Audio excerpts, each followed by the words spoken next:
Hello friends, very good morning, happy Thursday to all of you. ఇవాళ editorial Bihar ఎలక్షన్స్కి సంబంధించింది. దీన్ని బిగిన్ చేసే ముందు ఒకసారి మన ఇన్స్టిట్యూట్లో ఆఫర్ చేస్తున్న కోర్సెస్ వివరాలు సమ్మరైజ్ చేస్తున్నాం చూడండి.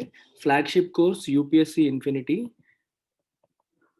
యూపీఎస్సీ ఇన్ఫినిటీ అనగానే మనం గుర్తు రావాల్సింది prelims plus mains plus interview with life time validity, live as well as recorded classes.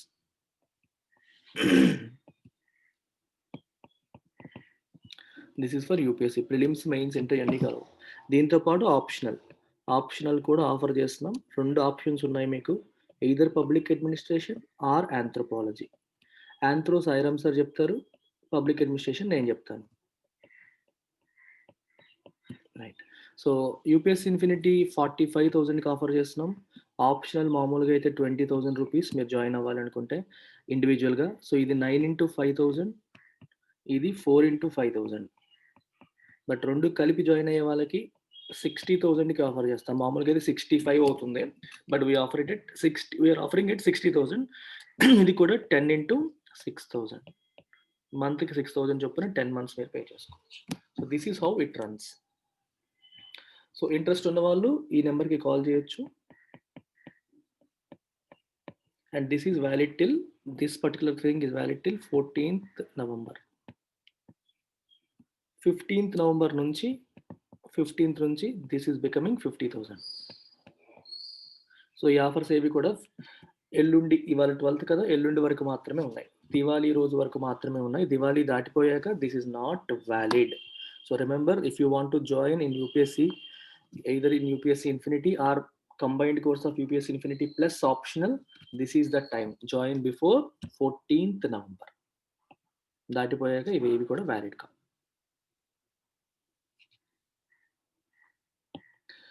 Similarly SSC CHSL notification వచ్చింది. సో చాలామంది ఎస్ఎస్సి ఆస్పిరెంట్స్ సిహెచ్ఎస్ఎల్ నోటిఫికేషన్ వచ్చింది. సిహెచ్ఎస్ఎల్ ప్లస్ సిజిఎల్ కంబైన్డ్గా మీరు ప్రిపేర్ అవ్వాలి అనుకుంటే మన కోర్స్లో జాయిన్ అవ్వచ్చు. And this is offered at 7,000 rupees. ఇది కూడా మీరు 2,000 per month పే చేసి జాయిన్ కావచ్చు. ఒక గోల్డెన్ ఆపర్చునిటీ, 7,000 కూడా మళ్ళీ ఇన్స్టాల్మెంట్స్లో పే చేసుకునే అవకాశాన్ని కల్పిస్తున్నాను. సో ఇది again Tier 1, Tier 2, Tier 3, Tier 4 అన్నీ కూడా కంబైన్డ్ వస్తుంది. సిజిఎల్కి మీకు 4 లెవెల్స్ ఉంటాయి. అన్ని లెవెల్స్ కూడా కలిపి నేను చేస్తాను. అండ్ దీంట్లో మీకు అడ్వాంటేజ్ ఏంటంటే బ్యాంక్ అండ్ ఆర్ఆర్బి కూడా బండిల్ అయిపోయి వస్తాయి దీంట్లో. సో ఈ కోర్స్ తీసుకునే వాళ్ళకి you also get bank and railway. So that's about it. Live plus recorded classes, life time validity, ఇందులో ఏ మార్పు లేదు. లైవ్ ప్లస్ రికార్డెడ్ ఉంటాయి, లైఫ్ టైం వ్యాలిడిటీ ఉంటుంది, అన్ని క్లాసెస్ కూడా అందుబాటులో ఉంటాయి. అండ్ ఇదే నెంబర్కి మీరు కాల్ చేసి జాయిన్ అవ్వాలంటే జాయిన్ అవ్వచ్చు. ఓన్లీ బ్యాంక్ ప్రిపేర్ అయ్యే వాళ్ళు కేవలం 5,000 ఫీజు, దానికి కూడా ఇదే నెంబర్కి కాల్ చేసి మీరు రావచ్చు. సో దీంట్లో కూడా మీకు ప్రిలిమ్స్ మెయిన్స్ అండ్ ఇంటర్వ్యూ అన్ని కలగలిపి ఉంటుంది. Live plus recorded plus life time validity. నేను ఆఫర్ చేసే ప్రతి కోర్సు కూడా లైఫ్ టైం వ్యాలిడిటీతోనే ఉంటుంది. నేను చెప్పడం మర్చిపోయినా you can take it for granted. I don't have any short term courses. We have only unlimited validity, job వచ్చేంత వరకు ఉన్న కోర్సులు మాత్రమే ఉన్నాయి. Last but not the least, English infinity. ఎక్కువ మంది ఎడిటోరియల్ చూడడానికి గల కారణం ఇంగ్లీష్లో ఉన్న వీక్నెస్. ఇంగ్లీష్ ఇంప్రూవ్ చేసుకోవాలి అనుకునే వాళ్ళు ఎడిటోరియల్ ద్వారా మీలో చాలా మందిలో ఇంప్రూవ్మెంట్ వస్తుందన్న విషయం నాకు తెలుస్తుంది. మీరు పెడుతున్న కామెంట్స్ రూపంలో నాకు అది అర్థమవుతుంది. అది ఇంకొంచెం ముందుకు వెళ్ళాలి అంటే, మీకున్న డౌట్స్ అన్నీ క్లియర్ అయిపోయి చాలా సూపర్ స్ట్రాంగ్ అవ్వాలి అంటే join this course. This is offered at just 2,000 rupees, life time వ్యాలిడిటీతో. ఇంగ్లీష్ కూడా లైఫ్ టైం వ్యాలిడిటీ. మీకు ఎప్పుడు పరిపూర్ణమైన ఇంగ్లీష్ నాలెడ్జ్ వచ్చింది అనుకుంటారో ఆ రోజు మీరు క్విట్ అవ్వచ్చు. అంతవరకు కూడా nobody will ask you to go out. Again live as well as recorded classes. Handles grammar plus vocabulary plus comprehension అన్నింటినీ కవర్ చేస్తుంది. బ్యాంక్ ఎగ్జామ్ ప్రిపేర్ అయ్యేవాళ్ళు, ఎస్ఎస్సి సిజిఎల్ ప్రిపేర్ అయ్యేవాళ్ళు, సిహెచ్ఎస్ఎల్ ప్రిపేర్ అయ్యేవాళ్ళు, యూపీఎస్సి ప్రిపేర్ అవుతున్న వాళ్ళు, CSAT కోసం కావచ్చు, లేకపోతే మీరు హిందూ పేపర్ చదవడానికి అవసరమైన ఎబిలిటీ బిల్డ్ చేసుకోవడానికి కావచ్చు. సో యూపీఎస్సి ప్రిపేర్ అవుతున్న వాళ్ళు ఎవరైనా సరే ఈ కోర్సులో మీరు జాయిన్ అవ్వచ్చు. Again this is the number you should call. That's about it. Let's begin the editorial right now without any further wastage of time.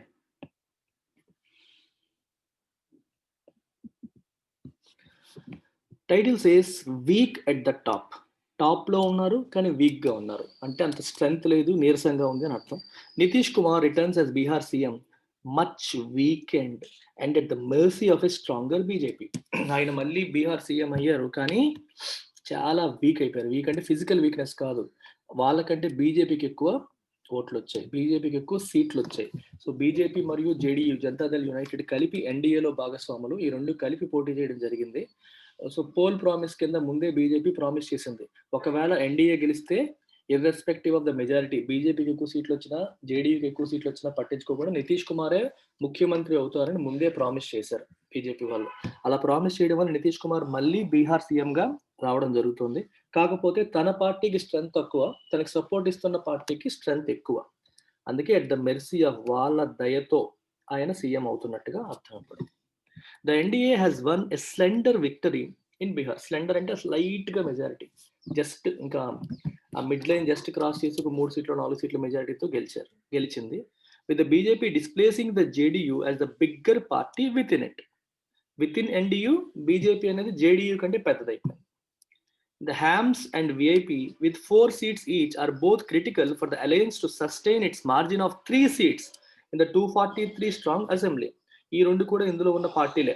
హ్యామ్స్, VIP దీనికి 4 సీట్స్, దీనికి 4 సీట్స్ ఉన్నాయి. సో ఈ 4 సీట్లు అయినప్పటికీ ఆ రెండు కూడా చాలా important, critical for the alliance to sustain it's margin of 3 seats in 243 strong assembly. So 3 సీట్ల మార్జిన్ ఉంది. కేవలం 3 సీట్లు మాత్రమే మిడ్ లైన్ కంటే ఎక్కువ ఉన్నాయి ఎన్డీఏకి. సో కాబట్టి ఈ రెండు చాలా ఇంపార్టెంట్ అయిపోతాయి.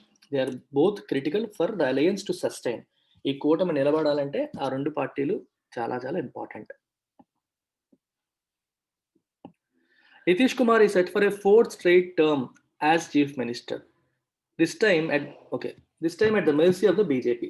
ఓకే, 4సారి వరుసగా ఆయన చీఫ్ మినిస్టర్ అవుతున్నారు. కాకపోతే ఈసారి బీజేపీ దయతో అవుతున్నారు. ఎందుకంటే ఆయన పార్టీకి వచ్చిన సీట్ల కంటే బీజేపీ పార్టీకి వచ్చిన సీట్లు ఎక్కువ. కానీ బీజేపీ ముందు ప్రామిస్ చేసింది, ఎవరు గెలిచినా ఎవరికి ఎక్కువ వచ్చినా సరే మీరే సీఎం అవుతారని ప్రామిస్ చేయడం వల్ల బీజేపీ మాట మీద నిలబడుతుంది. కాబట్టి బీజేపీ దయ వల్ల ఈయన సీఎం అవుతున్నట్టుగా అర్థం.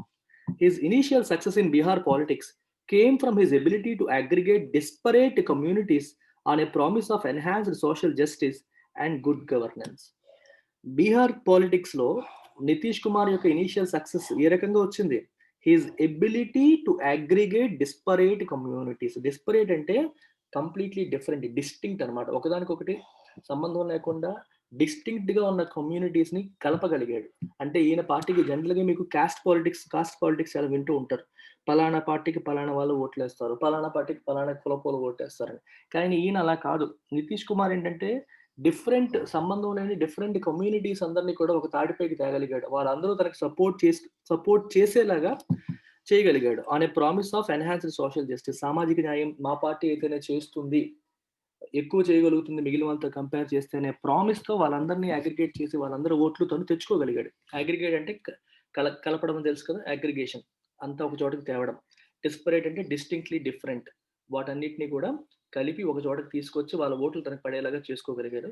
ఎన్హాన్స్డ్ సోషల్ జస్టిస్ మరియు గుడ్ గవర్నెన్స్, సుపరిపాలన అందిస్తాను అని చెప్పి. ఇంతకు ముందు లాలూ ప్రసాద్ యాదవ్ ఈ స్కామ్లు అవి ఇవి ఉండేది, అవినీతి సామ్రాజ్యం లాగా ఉండేది బీహార్. నేను గుడ్ గవర్నెన్స్ ఇస్తాను, సామాజిక న్యాయం చేస్తానన్న ప్రామిస్ తో ఆయన సక్సెస్ సాధించాడు ఇనీషియల్ గా.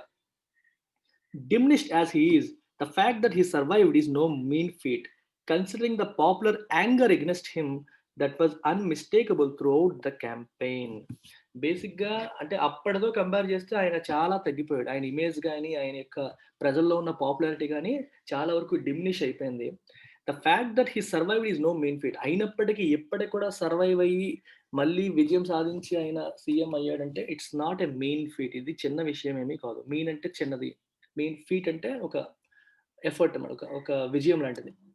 It's not a mean feet, అది చిన్న విషయం ఏమీ కాదు, చాలా పెద్ద విషయం.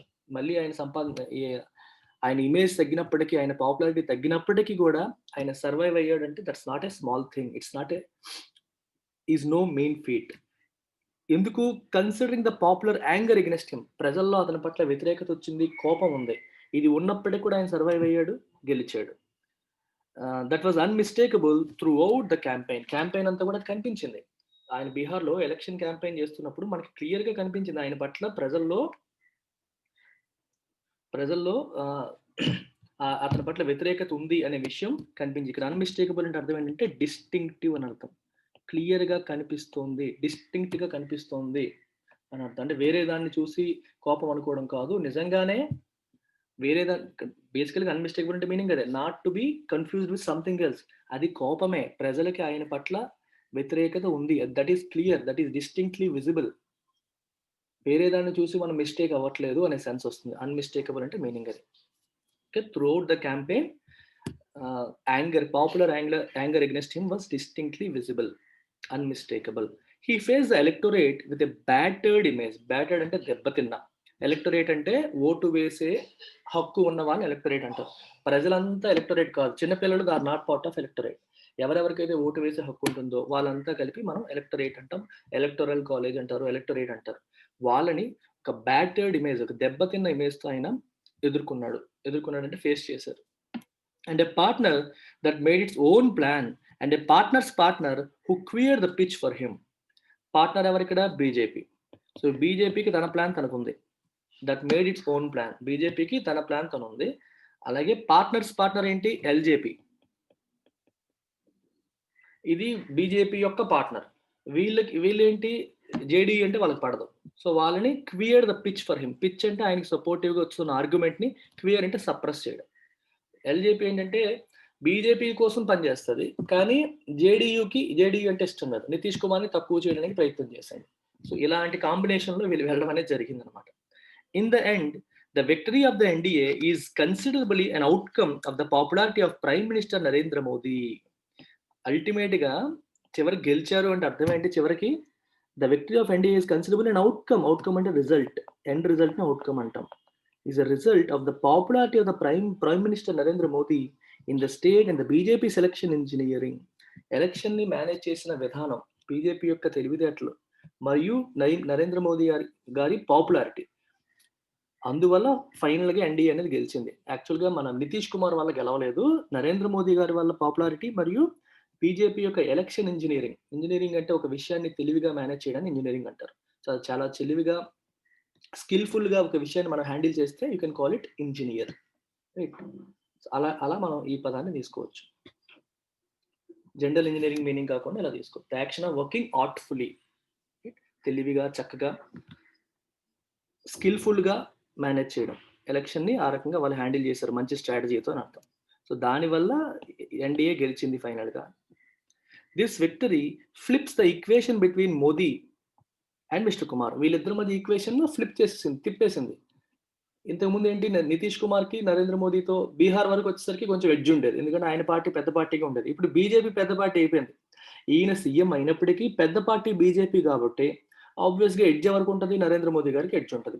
Even with in Bihar Nitish Kumar కంటే నరేంద్ర మోదీ గారికి పాపులారిటీ ఎక్కువ ఉందనే విషయం తేలిపోయింది. ఆయనకి పవర్ ఈక్వేషన్ లో బ్యాలెన్స్ అనేది నరేంద్ర మోదీ గారి వైపు టిల్ట్ అయింది. This brings a new dynamic to the alliance and consequently governance in Bihar. So దీనివల్ల ఏమవుతుంది? ఈ అలయన్స్ కి ఒక కొత్త డైనమిక్, కొత్త రూపు వస్తుంది, కొత్త షేప్ వస్తుంది. ఇప్పటి వరకు బీజేపీ మరియు జేడీయూ అలయన్స్ లో బీజేపీ అనేది మైనర్ పార్టీగా ఉండేది, జేడీయూ అనేది మేజర్ పార్టీగా ఉండేది. ఇప్పుడు ఏమైపోయింది? ఒక షేప్ మారిపోయింది.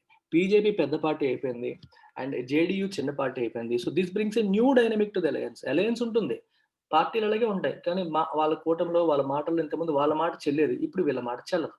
నితీష్ కుమార్ చీఫ్ మినిస్టర్ గా ఉన్నప్పటికీ బీజేపీ చెప్పిన మాట చేయాల్సి వస్తుంది. చేయాల్సి రాకపోతే ఆయన పదవి అవకాశం ఉంటుంది. వీళ్ళు ఒక్కసారి మేము ఉండవు అంటే సరే, అయిపోయింది, చాప్టర్ క్లోజ్. అలాగే మినిస్ట్రీలో కూడా సీఎం ఆయన ఉండొచ్చు, కానీ మిగిలిన మినిస్టర్స్ లో ఎక్కువ మంది బీజేపీ వాళ్ళే ఉండే అవకాశాలు ఉంటాయి. సో ఈక్వేషన్ అంతా మారిపోతుంది అని చెప్పడం కోసం ఈ పదం తీసుకొచ్చారు. న్యూ డైనమిక్ అంటే న్యూ షేప్ లాగా, న్యూ స్ట్రక్చర్ లాగా మీరు అలా తీసుకోవచ్చు. చెప్తున్నాను కదా, మీకు కాంటెక్స్ట్ ద్వారా అర్థం చేసుకుంటే సరిపోతుంది. మనకి అర్థమవుతుందా? ఆ కాంటెక్చువల్ గా మనం అర్థం చేసుకుంటే మనకి దేనికి భయం ఉండదు, కంగారు పడాల్సిన అవసరం ఉండదు. ఇక్కడ డైనమిక్ సిచ్యువేషన్ పరంగా అలా తీసుకోవచ్చు. ఒక రిలేషన్షిప్ ని కంట్రోల్ చేసే ఫోర్స్ అనమాట డైనమిక్ అంటే. ఇప్పుడు ఇందాక చెప్పాను కదా ఈక్వేషన్, బీజేపీ జేడీయూ మీరు తీసుకుంటే బీజేపీ స్ట్రాంగ్ గా ఉందనుకోండి, ఇలా ఉంటుంది, బీజేపీకి బలం ఎక్కువ ఉంది. జేడీయూ స్ట్రాంగ్ ఉంది అనుకోండి, ఇలా ఉంటుంది, జేడీయూకి బలం ఎక్కువ ఉంటుంది, అంటే వాళ్ళ ఫోర్స్ ఎక్కువ ఉంది అని అర్థం. ఇంతకుముందు ఇలా ఉండేది, ఇలా ఉండేది కాస్త ఇప్పుడు ఇలా అయిపోయింది. ఎందుకు ఇలా అయిపోయింది? బీజేపీ యొక్క బలం పెరిగింది. సో, దాని ఫోర్స్ పెరిగింది. సో, ఇది వాళ్ళ వైపు టిల్ట్ అయింది అని అర్థం. దానికి ఇక్కడ వాడిన పదం ఏంటి? New dynamic to the alliance. కొత్త ఫోర్స్ వచ్చింది. కొత్త షేప్ వచ్చింది. ఇలా ఉన్నది కాస్త ఇలా అయింది. ఫోర్స్ అటు నుంచి ఇటు షిఫ్ట్ అయ్యింది. ఈ రకంగా మీరు ఎలాగైనా దాన్ని అర్థం చేసుకోవచ్చు. And consequently governance in Bihar. Governance విషయంలో కూడా, పరిపాలన విషయంలో కూడా బీజేపీ యొక్క ఇన్‌ఫ్లూయెన్స్ పెరుగుతుంది. వాళ్ళకి తగ్గిన పాలిసీలు ఇంప్లిమెంట్ చేయాల్సిన అవసరం వస్తుంది. పేరుకి ఆయన ఉండొచ్చు. ఆయన కింగ్‌లా ఉండొచ్చు. కానీ కింగ్ మేకర్ వాళ్ళు కాదు. As the BJP waits for the opportune time to occupy the top post, it will want to keep Mr. Kumar on a tight leash. BJP మనకి ఎక్కువ సీట్లు వచ్చి ఆయనకి ఎందుకు ఇవ్వాలనే మనసులో ఉంటుంది కదా. కానీ పోల్ ప్రామిస్ ముందే ప్రామిస్ చేశారు. ప్రీ పోల్ ప్రామిస్ చేశారు కాబట్టి మాట మీద నిలబడి వాళ్ళకి ఇచ్చింది. కానీ కరెక్ట్ టైం దొరకకపోతుందా? ఆయన దింపేసి మనం తీసుకోమా అని చెప్పి ఆలోచిస్తుంది. ఖచ్చితంగా ఆలోచిస్తారు. అది వెయిట్ చేస్తున్న టైంలో it will want to keep Mr Kumar అనే టైట్ లీష్. ఇది ఒక ఇడియం రాసుకుంటే మీకు better. Keep someone on a tight leash అంటే టు కంట్రోల్ సమ్‌వన్ అని అర్థం. అంటే వాళ్ళు కంప్లీట్‌గా బీజేపీ కంట్రోల్‌లోనే నితీష్ కుమార్‌ని ఉంచే ప్రయత్నం చేస్తుంది. కోరుకుంటుంది. It will want to keep mister Nitish Kumar అనే టైట్ లీష్. నితీష్ కుమార్‌ని ఆన్ ఎ టైట్ లీష్ అంటే కంట్రోల్‌లో ఉంచాలని కోరుకుంటుంది. ఆబ్వియస్లీ మనకెక్కువ సీట్లొచ్చాయి. ఆయన సీఎం అయితే ఏంటి? సీట్లు మనకెక్కువ. మన సపోర్ట్ లేకపోతే ఆయన నిలబడలేడు. సో, కాబట్టి ఆయన మన కంట్రోల్‌లోనే ఉండాలని కోరుకుంటుంది. Therein lies the paradox of this victory for Mr Kumar. Paradox అంటే అర్థం ఏంటి? A statement that is seemingly contradicting itself. అందులోనే కాంట్రడిక్టింగ్ ఉంటాయి. ఇప్పుడు బేసికల్‌గా ఇప్పుడు ఈ పారాడాక్స్ అనే పదం ఎందుకు వచ్చింది చూడండి. విక్టరీ వచ్చింది. ఆనందపడాలా? ఆనందపడాలి. కానీ కంట్రోల్ ఉందా? కంట్రోల్ లేదు. ఒకే దాంట్లో 2 ఉన్నాయి. ఒక పాజిటివ్, ఒక నెగెటివ్. మీకొక ఎగ్జాంపుల్ చూడండి. జనరల్‌గా ఎక్కువగా వాటర్ తాగితే it makes you more thirsty అంట. నిజంగా ఇట్స్ ఎ ఫ్యాక్ట్. సైంటిఫిక్‌గా ఒక ఫ్యాక్ట్ ఉంటుంది. ఎక్కువ వాటర్ తాగితే ఇంకా దాహం వేస్తుంది అంట. అదేంటిది? పారాడాక్సే కదా అది. ఎక్కువ వాటర్ తాగడం అసలు వాటర్ తాగడం అనేది దాహం తగ్గడానికి. కానీ వాటర్ ఎక్కువగా తాగడం వల్ల మళ్ళీ దాహం వేసిందనుకోండి, అది సీమింగ్లీ కాంట్రడిక్టింగ్ ఇట్‌సెల్ఫ్. తనలోనే ఒకదాన్ని ఒకటి కాంట్రడిక్ట్ చేసుకునే స్టేట్మెంట్. ఇప్పుడు ఇక్కడికి ఇది కూడా అంతే. ఈ విక్టరీ అనేది ఒక పారాడాక్స్. ఎందుకు? ఒకవైపు విక్టరీ ఆయన సీఎం అవుతాడు. అది అది విజయం కింద తీసుకోవాలి. అపజయం ఏంటి? He lost control. గెలుపొచ్చింది. కానీ కంట్రోల్ పోయింది. కంట్రోల్ ఏమో బీజేపీ చేతిలోకి వెళ్ళిపోయింది. ఈయన పార్టీ దానికంటే చిన్న పార్టీ అయిపోయింది. అందుకని ఇక్కడ పారాడాక్స్ అనే పదం వాడారు. He was a trailblazer in Bihar 20 years ago when he dictated terms to the BJP, but he has now been reduced to the status of a subordinate ally. 25 సంవత్సరాల క్రితం he was a trailblazer. Trailblazer అంటే ఒక innovator. Someone who has done something for the first time. First time అంటే ఎవరైనా ఇప్పుడు పాలిటిక్స్‌లో కొత్త తరహా పాలిటిక్స్ తీసుకురావడం గాని, ఒక కొత్త తరహా ఇన్నోవేషన్ తీసుకురావడం గాని, అట్లాంటి వాళ్ళు మనం ట్రైల్ బ్లేజర్స్ అంటారు. కొత్తగా చేశారు. అలా చేశారనమాట. 20 సంవత్సరాల క్రితం బీహార్‌లో ఆయన trailblazer. When he dictated terms to the BJP. అప్పుడు బీజేపీకి మీరు నాతో పార్ట్నర్‌షిప్‌లో ఉండాలంటే ఇది నేను చెప్పింది ఫాలో అవ్వాలి. ఇవి రూల్స్ అండ్ రెగ్యులేషన్స్. మీకు ఇన్ని సీట్లు ఇస్తాం. మీకు ఇన్ని సీట్లు ఇస్తాం. మేము ఇన్ని సీట్లు ఉంటాం. ఇలా బీజేపీకి టర్మ్స్ డిక్టేట్ చేసేవాళ్ళు. But has now been reduced to the status of a subordinate ally. ఇప్పుడు బీజేపీ టాప్ పార్టీ అయిపోయి దానికంటే ఒక సబార్డినేట్ అలై కింద మారిపోయింది. అంటే ఈ 20 సంవత్సరాల్లో బీజేపీ నితీష్ కుమార్ పార్ట్నర్‌షిప్‌తో ఉండి కొద్ది కొద్దిగా అది గ్రో అవుతూ వచ్చి దానికంటే పెద్ద పార్టీ అయిపోయింది. అండ్ ఈయన వాళ్ళకి సబార్డినేట్ అయిపోయే పరిస్థితికి వచ్చేసారు. సబార్డినేట్ అంటే తెలుసు కదా! వాళ్ళకంటే చిన్నదయిపోయింది. ఎలై అంటే ఫ్రెండ్, పార్ట్నర్ అని అర్థం. He may not easily reconcile to the new situation and is likely to formulate a strategy to deal with the BJP. 20 ఏళ్ళు సీఎంగా ఉన్నాడు ఆయన. ఆల్మోస్ట్ అంటే 4 టర్మ్స్. 4th టర్మ్‌కి వస్తున్నట్టున్నాడు. 3 టర్మ్స్ అయ్యాయి. 4th టర్మ్‌కి వస్తున్నాడు. ఈయన ఈ కొత్త సిట్యుయేషన్‌కి అడ్జస్ట్ కాకపోవచ్చు. ఇక్కడ రికన్సైల్ టు అనేది చాలా ఇంపార్టెంట్ సిట్యుయేషన్. ఫర్ ఎగ్జాంపుల్ చూడండి. మనం ఒకప్పుడు బాగా బతికినోళ్ళం అనుకోండి. మీకు 'నరసింహ' సినిమాలో చూడండి. 'నరసింహ' సినిమాలో శివాజీ గణేషన్ రజనీకాంత్ వాళ్ళ ఫాదర్ వాళ్ళందరూ ఉన్నప్పుడు ఒక కోటలో ఉండేవాళ్ళు. తర్వాత పెద్ద కుటుంబంలో పెద్ద ఇంట్లో ఉండేవాళ్ళు. తర్వాత చిన్న గొడవలయ్యి వాళ్ళ తమ్ముడు వాళ్ళు అడగడం వల్ల ఏమైంది? ఆస్తంతా వాళ్ళకి రాసిచ్చేసి బయటెక్కడో చిన్న గుడిసెలో ఉండాల్సిన పరిస్థితొస్తుంది. పరిస్థితొచ్చినప్పటికీ అందులో హీరో ఏంటి? తను బాధపడ్డాడా? బాధపడలేదు. And he has reconciled himself to the new situation. కొత్త సిట్యుయేషన్‌కి ఆయన తనను తాను అడ్జస్ట్ చేసేసుకున్నాడు. అలవాటు చేసేసుకున్నాడు. అంటే if you adjust yourself if you adapt yourself to a new but unpleasant situation, ఇంతకుముందు బాగుండి ఇప్పుడు బాగులేని సిచ్యువేషన్కి వస్తే దానికి తగ్గట్టుగా మనం అలవాటు పడిపోవడం, అడ్జస్ట్ అవ్వడానికి ఈ పదం వాడతాం, రికన్సైల్ టు. అయితే ఇప్పుడు నితీష్ కుమార్ గారు ఇంతకు ముందు చీఫ్ మినిస్టర్‌గా బీజేపీకి టర్మ్స్ డిక్టేట్ చేసే పొజిషన్‌లో ఉన్న వ్యక్తి, ఇప్పుడు బీజేపీ టర్మ్స్ డిక్టేట్ చేస్తే సైలెంట్‌గా ఉండి చీఫ్ మినిస్టర్ పదవి కోసం తగ్గాల్సొచ్చే పరిస్థితికొచ్చేసారు. సో, ఈ న్యూ సిట్యుయేషన్‌కి ఆయన ఈజీగా రికన్సైల్ చేసుకోకపోవచ్చు. అంటే అలవాటు పడకపోవచ్చు. And is likely to formulate an strategy to deal with the BJP. బీజేపీతో డీల్ చేయడానికి ఒక కొత్త స్ట్రాటజీని ఆయన ఫార్ములేట్ చేసే అవకాశం ఉంటుంది. అయ్యో! వాళ్ళు చెప్పింది వింటూ సబార్డినేట్ అలాగే ఉండిపోవడాన్ని ఆయన యాక్సెప్ట్ చేయకపోవచ్చు అని చెప్పి రాశారు. రికన్సైల్ టు చాలా మంచి పదం. You start using it. మీరు మీరు మీ లైఫ్‌లో కూడా దానికి అలవాటు కొన్ని ఎగ్జాంపుల్ సెంటెన్సెస్ రాయడానికి ట్రై చేయండి. రికన్సైల్ అనే పదం వాడామనుకోండి. ఓన్లీ రికన్సైల్ అంటే ఇద్దరి మధ్య ఉన్న డిఫరెన్సెస్ తగ్గించడం. ఒకప్పుడు ఇద్దరు మంచి ఫ్రెండ్స్ గొడవలాడుకొని దూరం అయిపోయారు. దూరం అయిపోయిన తర్వాత ఇఫ్ దే రికన్సైల్డ్ అంటే వాళ్ళు మళ్ళీ కలిసిపోయారని అర్థం.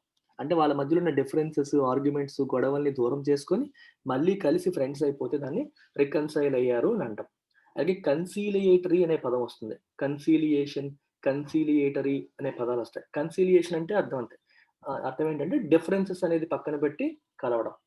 కన్సీలియేటరీ టోన్ అంటారు. కన్సీలియేటరీ టోన్ అంటే అర్థం ఏంటి? గొడవలు తగ్గించి కలిసే టోన్‌లో మాట్లాడటం. అర్థమవుతుందా? ఇప్పుడు ఈ 2 రాష్ట్రాల మధ్య, 2 దేశాల మధ్య, ఇద్దరు వ్యక్తుల మధ్య గొడవలు వచ్చి కలిసిపోతే రికన్సైల్. కలిసిపోవడానికి ప్రయత్నాలు చేస్తే కన్సీలియేషన్ కోసం ప్రయత్నాలు జరుగుతున్నాయని అర్థం. అర్థమవుతుందా? ఈ పదాలన్నీ కన్సీలియేషన్, కన్సీలియేటరీ, రికన్సైల్ ఇవన్నీ కూడా కలవడం అని అర్థం. కానీ రికన్సైల్ టు అనేసరికి మీకు మీనింగ్ కొంచెం మారుతుంది. ఒక అన్‌ప్లెజెంట్ సిట్యుయేషన్‌కి మనం అలవాటు పడ్డాం. Devoid of a strong governance agenda, the BJP campaign boasted about depriving Kashmir of its special status and the ongoing construction of the Ram temple in Ayodhya. Strong governance agenda లేదు. ఎందుకంటే మన JDU హయాంలో development పరంగా ఎక్కువగా సాధించింది లేకపోవడం వల్ల, so, పరిపాలన పరంగా మేము అది చేసాం, ఇది చేసామని చెప్పడానికి ఏమీ లేక డివాయిడ్ అంటే అవి లేకపోవడం. లేకపోవడం వల్ల బీజేపీ క్యాంపెయిన్ ఏం మాట్లాడింది? It boasted about depriving Kashmir of special status. కాశ్మీర్‌కి స్పెషల్ స్టేటస్ తీసేసాము. సో, వాళ్ళని ఫుల్ ఇండియాలో కలిపేసాము. అది మా విక్టరీ. సో, ఆ ఆర్టికల్‌ని రద్దు చేయడం అనేది మా విక్టరీ అని చెప్పి బీజేపీ చెప్తోంది. మరియు ongoing construction of Ram temple, అయోధ్యలో రామ్ టెంపుల్ కన్‌స్ట్రక్షన్ కూడా మన విక్టరీ, బీజేపీ విక్టరీ ఇది అని చెప్పి వాటి గురించి మాట్లాడుకొని అవి యాక్చువల్‌గా నేషనల్ ఇష్యూస్‌లో మేము సాధించిన విజయాలని చెప్పి వాటిని బీహార్‌లో చెప్పి ఓట్లు సంపాదించుకునే పనయింది. బేసిక్‌గా బీహార్ ఎలక్షన్స్ అనేటప్పుడు లోకల్ ఇష్యూస్ డామినేట్ చేయాలి. అంటే లోకల్‌గా మేము పరిపాలన చేసాము, ఎంప్లాయ్‌మెంట్ పెరిగింది, సోషల్ ఇండికేటర్స్ బెటర్ అయ్యాయి. ఇలాంటి వాటిని పోల్ ప్రామిస్‌లుగా చూపించడం గాని, మేము సాధించిన విజయాలని చెప్పడం గాని చెయ్యాలి. అన్‌ఫార్చునేట్‌లీ అలాంటివి ఎక్కువగా లేకపోవడం వల్ల నేషనల్ లెవెల్‌లో బీజేపీ సాధించిన విజయాల కింద మన కాశ్మీర్‌కి సంబంధించిన ఆర్టికల్ రద్దు మరియు Ayodhya temple construction, Ram temple construction విజయాలుగా చూపించి ఓట్లాడడం అనేది జరిగింది. The BJP surge in Bihar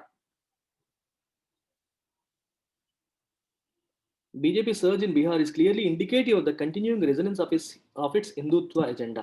surge అంటే రైజ్ అవ్వడం. బీహార్‌లో బీజేపీ యొక్క ఎదుగుదల ఏదైతే ఉందో ఈస్ క్లియర్లీ ఇండికేటివ్. ఇది దేన్ని ఇండికేట్ చేస్తుంది? Of the continuing resonance of it's Hindutva agenda.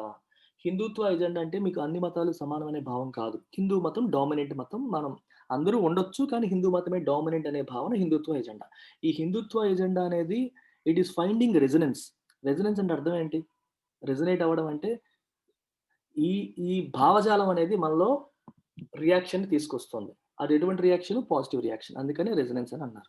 So, ఈ హిందుత్వ భావజాలం అనేది వాళ్ళు ఉపయోగిస్తే ఎలక్షన్స్‌లో మాట్లాడుతున్నారు. వాళ్ళ ప్రవర్తనలో అదే ఉంది. వాళ్ళు చెప్పడంలో కూడా అదే ఉంది. అయితే it is finding resonance in people. అంటే people are accepting it. People దాన్ని యాక్సెప్ట్ చేస్తున్నారు కాబట్టి బీజేపీకి ఎక్కడికెళ్ళినా ఓట్లు పడుతున్నాయి. సో, యాక్సెప్ట్ చేస్తున్నంత కాలం అది కంటిన్యూ అవుతూనే ఉంటుంది. కాబట్టి continuing resonance of it's Hindutva agenda. ఇది బీహార్‌లో బీజేపీ యొక్క ఎలక్షన్ విక్టరీ అనేది దాన్ని ఇండికేట్ చేస్తుంది. So, people are turning more towards Hindutva from secularism అన్నట్టు. అన్ని మతాలు సమానమైన భావం నుంచి ఈ హిందుత్వ ఎజెండాకి పీపుల్ కూడా సింక్ అవుతున్నట్టుగా కనిపిస్తుంది. It is also a demonstration of its election management as it came on top even as one of its allies at the center, the LJP, successfully undermined another the JDU. చూడండి. It is also a demonstration of its election management. Election మేనేజ్మెంట్‌లో కూడా BJP చాలా తెలివిగా మంచిగా demonstrate చేయగలిగింది. తెలివితేటలు బాగా ఉపయోగించుకోగలిగిందనేది కూడా మనకు తెలుస్తుంది ఇక్కడ. ఎందుకు? As it came on top even as one of its allies at the centre. ఎన్‌డీఏలో బీజేపీకి ఎల్‌జేపీ లోక్ జనశక్తి పార్టీ అని రామ్ విలాస్ పాస్వాన్ వాళ్ళ పార్టీ ఇది. ఆయన చనిపోయారు. ఆయన కొడుకు చేస్తున్నాడు ఇది. Successfully undermined another the JDU. ఈ పార్టీ జేడీయూకి వ్యతిరేకం బీహార్‌లో. సో, బీహార్‌లో జేడీయూని అండర్మైన్ చేసింది. అంటే దాని ఎఫెక్టివ్‌నెస్‌ని తగ్గించింది. దాని స్ట్రెంగ్త్‌ని తగ్గించింది. దానికి వ్యతిరేకించి వాళ్ళకొచ్చే ఓట్లు తగ్గించగలిగేలా చేసింది. అది దీన్ని తగ్గించినప్పటికీ కూడా ఫైనల్‌గా it came out on top. BJP, NDA మరియు చివరికి టాప్‌లో వచ్చి గెలవడం జరిగింది. అంటే తనకి నేషనల్ లెవెల్‌లో వీళ్ళు 2 కూడా ఎలైసే. స్టేట్ లెవెల్‌లో జేడీయూ మాత్రమే ఎలై. అయినప్పటికీ ఇద్దరు వేరు వేరుగా ఉన్నప్పటికి కూడా వాళ్ళు మేనేజ్ చేసుకుంటూ విజయం అనేది సాధించడం జరిగింది. ఎలా అంటే partner. As the BJP pursues its next plan to capture power in Bihar, the state will witness new social realignments. ఇప్పుడు బీజేపీ ఏం చేస్తుంది? పవర్ జేడీయూ చేతిలో కాదు, కంప్లీట్‌గా మన చేతిలోకి వచ్చేయడానికి ప్రయత్నం చేస్తుంది. పర్సూ అంటే ఒక గోల్‌ని ఫాలో అవ్వడం. పర్సూట్ ఆఫ్ హ్యాపీనెస్ అంటారు. ఆనందం అనే గోల్‌ని రీచ్ అవ్వడానికి ప్రయత్నం. అన్వేషణ అంటాం. If you follow a goal, if you try to achieve a goal, it is your pursuit. Pursue అంటే to try to follow a goal. To try to achieve a goal. ఇక్కడ గోల్ ఏంటి? Plan to capture power in Bihar. బీహార్‌లో పవర్‌ని capture చేయడం అనేది goal. ఆ గోల్‌ని సాధించడానికి BJP ఏంటి వెళ్తుంది. ఇంకా ఆ గోల్‌ని క్యాప్చర్ చేయడం, ఆ గోల్‌ని సాధించడం కోసం బీజేపీ ప్రయత్నిస్తుంటుంది. ఈ సమయంలో the state will witness new social realignment. ఇక్కడ యాజ్ అంటే ఎలా తీసుకోవాలంటే ఇది జరుగుతున్న క్రమంలో ప్యారలల్ యాక్షన్స్. 2 ప్యారలల్ యాక్షన్స్‌ని ఇండికేట్ చేసేటప్పుడు మనం యాజ్ వాడతాం. చూడండి. As the BJP pursues its next plan to capture power in Bihar. బీహార్‌లో పవర్‌ని క్యాప్చర్ చేయడానికి బీజేపీ తన నెక్స్ట్ ప్లాన్‌తో ముందుకు వెళ్ళే క్రమంలో the state will witness new social realignments. స్టేట్‌లో కొత్త సోషల్ రియలైన్మెంట్ జరగబోతాయి. విట్నెస్ అంటే చూస్తుంది. స్టేట్ చూడబోతుంది. ఎక్స్‌పీరియన్స్ చేస్తుంది. వేటిని? New social realignments. అంటే సోషల్ రియలైన్మెంట్స్ అర్థం ఏంటి? ఈ కాస్ట్ వాళ్ళు వీళ్ళకి, ఆ కాస్ట్ వాళ్ళకి ఇలా ఉంటాయి కదండీ! అందులో కొన్ని మార్పులు జరగబోతాయి అని అర్థం.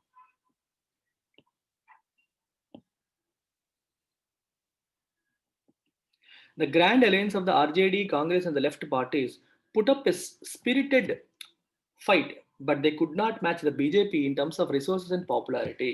ఈ ఆర్జేడీ, కాంగ్రెస్ మరియు లెఫ్ట్ పార్టీస్ అన్నీ కలిపి ఫైట్ చేసాయి.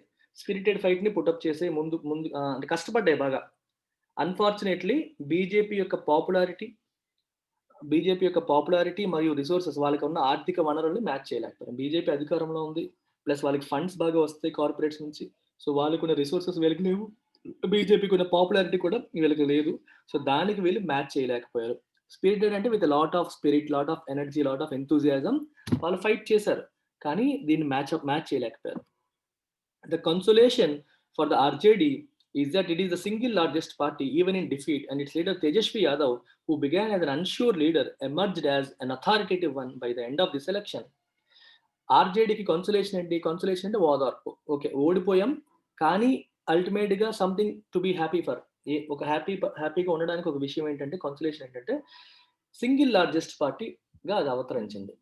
ఓవరాల్‌గా బీహార్‌లో సింగిల్ లార్జెస్ట్ పార్టీ అంటే ఆర్జేడీ సింగిల్ లార్జెస్ట్ పార్టీగా వచ్చింది. Even in defeat. ఓడిపోయినప్పటికీ అంటే ఓవరాల్‌గా అధికారం వాళ్ళకి రానప్పటికీ సింగిల్ లార్జెస్ట్ పార్టీ ఏది? RJD. That is something that serves as a consolation. ఈ బాధలో కూడా ఒక చిన్న ఓదార్పులాగా అది కనిపిస్తుంది. And its leader Tejashwi Yadav, Lalu Prasad Yadav కొడుకీన. ఈయన who began as an unsure leader. ఈయన ఇంకా ఫస్ట్ టైమ్ తన లీడర్‌షిప్‌కి ఇది ఫస్ట్ టెస్ట్ అన్నమాట. ఒక అన్‌ష్యూర్ లీడర్‌గా అంటే ఇతను చేయగలుగుతాడా? చేయలేడా? అతని లీడర్‌షిప్ క్వాలిటీస్ ఉన్నాయా లేదా? షూర్ షాట్ విన్నర్ అవుతాడా లేదా? అలాంటి ఒక లీడర్‌గా స్టార్ట్ చేసిన ఈయన ఎమర్జ్డ్ యాస్ అన్ అథారిటేటివ్ వన్. ఎలక్షన్ అయ్యేసరికి ఒక అథారిటేటివ్ వన్‌గా మారిపోయాడు. ఈయనకి పవర్ ఉంది. ఈయనకి కంట్రోల్ ఉంది. ఈయన అథారిటేటివ్‌గా నడపగలుగుతాడు పార్టీని అన్నట్టుగా తయారయ్యాడు చివరికి. సో అది కూడా పాజిటివ్ సైనే. ఈ రోజుకి మిస్ అవ్వచ్చు గానీ రేపు పొద్దున్న అది మంచి చేస్తుంది కదా! But that is no guarantee of a path to power in Bihar. కానీ దానివల్ల ఖచ్చితంగా నెక్స్ట్ బీహార్‌లో వాళ్ళకి పవర్ వచ్చేస్తుంది అని చెప్పలేము. దానివల్ల బీహార్లో పవర్ వస్తుందని చెప్పలేం. Mister Yadavs popularity still doesn't appear wide spectrum. ఆయన పాపులారిటీ అనేది మొత్తం అందరినీ కవర్ చేసేలాగా లేదు. అందుకే వైడ్ స్పెక్ట్రమ్ అని అన్నారు. అర్థమవుతుందా? Covering a wide range of people. Popularity అనేది మనకి కొన్ని వర్గాల్లోనే ఉందనుకోండి, అప్పుడు then it is not wide spectrum. If you are popular among all kinds of people, అంటే upper classes, lower classes, caste పరంగా తీసుకున్నా, లేకపోతే ఎకానమీ ఆర్థిక పేదవాళ్ళు, డబ్బున్న వాళ్ళు, ఈ రకంగా తీసుకున్నా, ఆల్ క్లాసెస్‌లో పాపులారిటీ ఉంటే then you have appear wide spectrum అనే పదం, then you can say it appears wide spectrum అంటాం. డజంట్ అపియర్ వైడ్ స్పెక్ట్రమ్ అంటే మొత్తం ఓవరాల్‌గా లేదు అని అర్థం. వైడ్ రేంజ్ ఆఫ్ పీపుల్‌ని అది కవర్ చేయట్లేదు. కొన్ని వర్గాల్లోనే ఆయనకి పాపులారిటీ ఉంది అనే మీనింగ్ వస్తుంది అక్కడ. The outcome will also force a renegotiation of the terms of engagement among anti-BJP parties and the role of Congress. ఈ రిజల్ట్ దేం చేస్తుంది? ఇప్పుడు ఆర్జేడీ పెద్ద పార్టీగా అవతరించింది. కాంగ్రెస్ కూడా తగ్గిపోయాయి, అందరికీ తగ్గిపోయాయి కాబట్టి వాళ్ళు రీనెగోషియేట్ చేసుకుంటారు. నెక్స్ట్ ఎలక్షన్స్‌లో ఎప్పుడన్నా మళ్ళీ పోటీ చేస్తే మీకంటే మేము స్ట్రాంగ్, సో మాకు ఎక్కువ సీట్లు కావాలి అని చెప్పి రీనెగోషియేషన్ చర్చలు మళ్ళీ జరుగుతాయి, బేరసారాలు మళ్ళీ జరుగుతాయి. నెగోషియేషన్ అంటే బేరసారాలు, మీకెంత మాకెంత, మీకెన్ని సీట్లు మాకెన్ని సీట్లు, ఇలాంటి వాటిని మనం నెగోషియేషన్స్ అంటాం. అవి మళ్ళీ జరుగుతాయి నెక్స్ట్ టైం, ఎందుకంటే ఆర్జేడీ అనేది పెద్ద పార్టీగా అవతరించింది కాబట్టి, దాని పవర్ పెరిగింది కాబట్టి. సో కాంగ్రెస్ రోల్ కూడా డిమినిష్ అయిపోతుంది ఈ రోజుకు ఆ రోజు. Also noteworthy is the performance of CPI MLL and the other left parties that boosted the alliance and the All India AIMIM that spoiled its plans. అది ఇప్పుడు ఈ మజ్లిస్ పార్టీ అనేది హైదరాబాద్లో మనకి అసదుద్దీన్ ఓవైసీ పార్టీ అది, వీళ్ళు వెళ్ళి బీహార్లో పోటీ చేశారు. వీళ్ళు బీహార్లో పోటీ చేయడం వల్ల ఏమైంది, ముస్లిం ఓట్లు చీలిపోయాయి. మామూలుగా ముస్లిం ఓట్లన్నీ కాంగ్రెస్కి వేస్తారు, వీళ్ళు కూడా ఉండడం వల్ల చీలికి వచ్చేసింది. వీళ్ళు కూడా రావడం వల్ల ఏమైందంటే చీలికి వచ్చేసి ఈ సెక్యులర్ ఓట్స్ చీలిపోవడం వల్ల, అది కూడా మైనార్టీ ఓట్లు చీలిపోవడం వల్ల అది కూడా బీజేపీ గవర్నమెంట్కి లాభించింది అనమాట.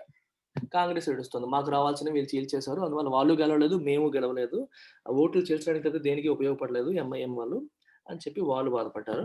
ఇంకోవైపు ఏంటంటే ఈ లెఫ్ట్ పార్టీలు కూడా ఈ అలయన్స్ ని స్ట్రెంగ్తెన్ చేసాయి. సో వాళ్ళ పర్ఫార్మెన్స్ ఎలా ఉంది అనేది కూడా something that is not worthy, something that is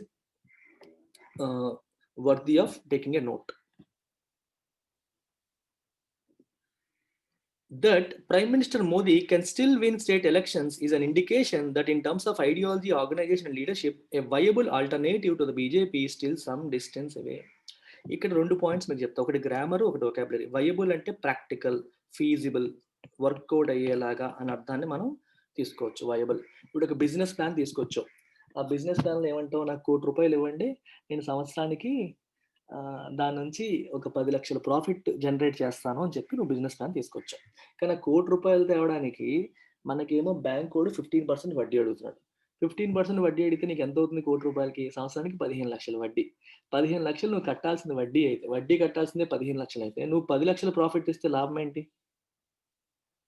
అర్థమవుతుందా? బిజినెస్ నుంచి నీకు 10 లక్షలే ప్రాఫిట్ వచ్చిందనుకోండి, అప్పుడు ఇంకా లాభం ఏంటి? So the business plan is not viable అంటాం. సో అది వయబుల్ బిజినెస్ ప్లాన్ కాదు, ఫీజిబుల్ అవ్వదు. అంటే మనకు అయ్యే ఖర్చు కాస్ట్ ఆఫ్ క్యాపిటల్ కంటే వచ్చే రిటర్న్స్ ఎక్కువ ఉంటే ఫీజిబుల్ అవుతుంది, వయబుల్ అవుతుంది. సో వయబుల్ అలా అర్థం చేసుకోవాలి, feasible, practical, something that can work out, అలా తీసుకోవాలి మీనింగ్. ఇది గ్రామర్ పాయింట్ ఆఫ్ వ్యూ, ఇది వొకాబులరీ పాయింట్ ఆఫ్ వ్యూ. ఇంకోటి ఏంటంటే గ్రామర్ చూడండి, దట్ని ఎలా వాడారు ఇక్కడ. నేను ఎలా చదువుతానో వినండి, మీకు అర్థమైపోతుంది. That prime minister Modi can still win state elections. ఇక్కడ కాపండి, prime minister Modi state elections ని ఇంకా గెలవగలుగుతున్నారు అనే విషయం అర్థమవుతుందా? That prime minister Modi can still win state elections. Prime minister Modi ఇంకా స్టేట్ ఎలక్షన్స్ ని గెలవగలుగుతున్నారు అనే విషయం ఏదైతే ఉందో, ఇక్కడ దట్ అంటే అది అనే విషయం ఏదైతే ఉందో, is an indication that in terms of ideology, organization and leadership. అది దేన్ని ఇండికేట్ చేస్తుంది? దట్, ఇంకో దట్, ఇది కంజంక్షన్.